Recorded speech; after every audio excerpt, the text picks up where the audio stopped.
Alright, so we're beginning to roll over at this stage. You can see people are falling off, lifeboats are launching. It's really chaotic, and you can imagine inside the ship it would just be a nightmare.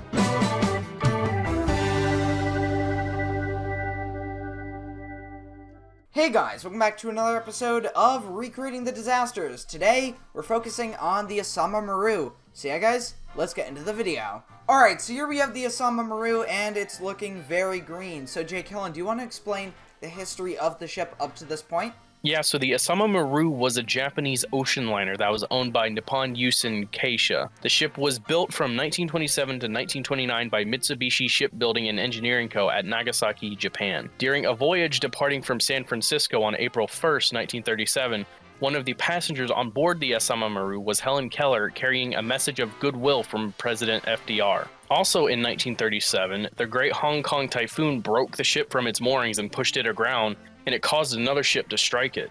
To refloat the Asama Maru, they had to uninstall the engines to refloat her. During World War II, she was painted in a green livery, and at the time of the attack on Pearl Harbor, the Asama Maru was serving as a troop ship and had just arrived in Saipan. In early 1942, she made several voyages between Japan and the Philippines and Borneo, including the transport of paratroopers. In June of 1942, the Asama Maru was temporarily designated a diplomatic exchange vessel and was used in the repatriation of the pre-war diplomatic staffs of Japan and the Allied nations. She departed from Yokohama on June 25th with U.S. Ambassador Joseph Grew and 430 other American diplomats, along with members of the Spanish embassy in Japan. On reaching Hong Kong on June 29th, she embarked an additional 377 Americans, Canadians, and other Allied nationals who had been held for 44 months at the Stanley internment camp. She took on 114 repatriates on July 3rd at Saigon, and yet more in Singapore on July 6th, so that when she reached Lourenço Marques in Mozambique on July 22nd, she was carrying 789 civilians. These were exchanged for 1,500 Japanese and Siamese diplomats, businessmen, and journalists in the United States and Brazil at the time of the outbreak of the war, who had been transported to this location on the MS Gripsholm. She returned to Yokohama on August 20th and was requisitioned again by the Imperial Japanese Navy on September 5th. The Asama Maru was placed back in service as a troop ship transporting men and supplies from Japan to various points in Southeast Asia.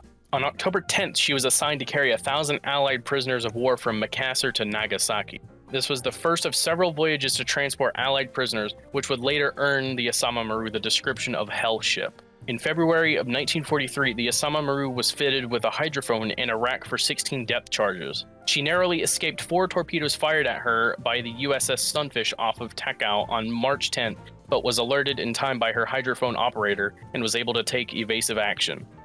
On February 23rd, 1944, she was slightly damaged in an attack by USS Greyback in the South China Sea, 20 miles east of Taiwan. The oiler Nanpo Maru was sunk by Greyback in the same attack. In October of 1944, the Asama Maru was one of the ships in a major convoy transporting elements of the Imperial Japanese Army's 1st Division from China to the Philippines.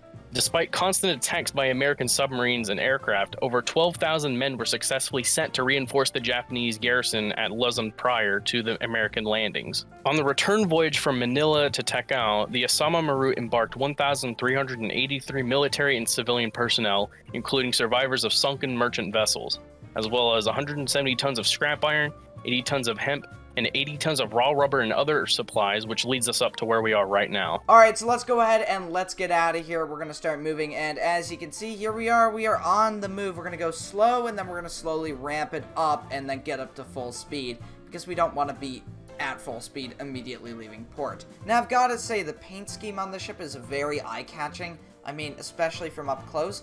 But if you're farther away, I can tell how it would sort of blend in with the horizon. So, yeah, it makes sense why they chose this color. Now, we are still making our way towards Taiwan, or really Takao at the time.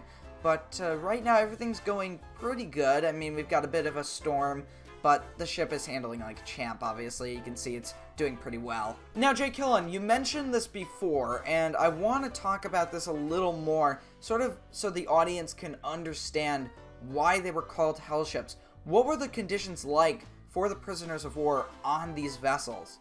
Yeah, so like what was mentioned, you have these prisoners that were basically being crammed inside of these small spaces with barely any food or water or any kind of public restrooms to use. and how hot it would end up getting as well. It was not favorable at all. I'm pretty sure many of the people that were in these holds did unfortunately die as a result of these conditions, and many of these ships actually sank, and there was little to any sort of official or orderly evacuation for them. They would mainly go down with the ship or have to escape on their own terms. Now, I'm not sure if they opened up the cargo holds for them if ships started sinking, but for the crew members on board, they were not the #1 priority. So, again, really unfortunate these conditions that these people were in, and we are starting to approach near our destination. I think we're like halfway there now, and it would be around this time when the sinking would occur, and I'll hand it over to Jlkillen once again to talk about that. Yeah, so on November 1st, the convoy was attacked in the Bashi Channel by the USS Atul in the South China Sea, 100 miles south of the island of Pratas. The Asama Maru was torpedoed twice in the starboard side, hitting both the main and the auxiliary engine rooms. A few minutes later, 2 more torpedoes in the starboard side exploded to flood the #3 and #4 cargo holds. Alright, so yeah, whenever you're ready, Jlkillen, go ahead and fire the torpedo. And I do actually see you right there. And there we go! Now, before we officially sink by his torpedoes, I'm going to do sink by simulation, because it is a little more accurate. So here we go, and we are now beginning to sink. Now, the sinking took place very rapidly within a 10-minute span, and you can see there goes that second torpedo there. And now we're going to start rolling over and sinking by the stern. Alright, so we're beginning to roll over at this stage. You can see people are falling off, lifeboats are launching. It's really chaotic. And you can imagine inside the ship it would just be a nightmare. So now the stern is already beginning to flood, and the superstructure, and yeah, it's all going down very fast. I mean, both metaphorically and literally here as we're watching the ship roll onto its side. Water is now beginning to pour up over the side of the hull, so escape is pretty much impossible now. There is no way to escape the ship. The bow is beginning to come clear of the water, and you can see there is SS-403 just in the distance there, watching as the Asama Maru begins to sink. And there it goes, and now we are at the bottom of the ocean lying on our side. So there we go, super quick. Now, Jlkillen, how many people survived in this sinking? Yeah, so the survivors rescued included 103 men from her 201-man crew and 1,028 of her 1,383 passengers. Now, it's remarkable to think that anybody survived what we just saw there. And even though it was a 10-minute span, you can imagine it would have felt like what we just witnessed. Because if you put yourself in the shoes of some of the people that were on board this ship when it went down, you can imagine running through hallways, trying to escape, getting to lifeboats, and fighting for a place on a boat, or fighting for a life jacket.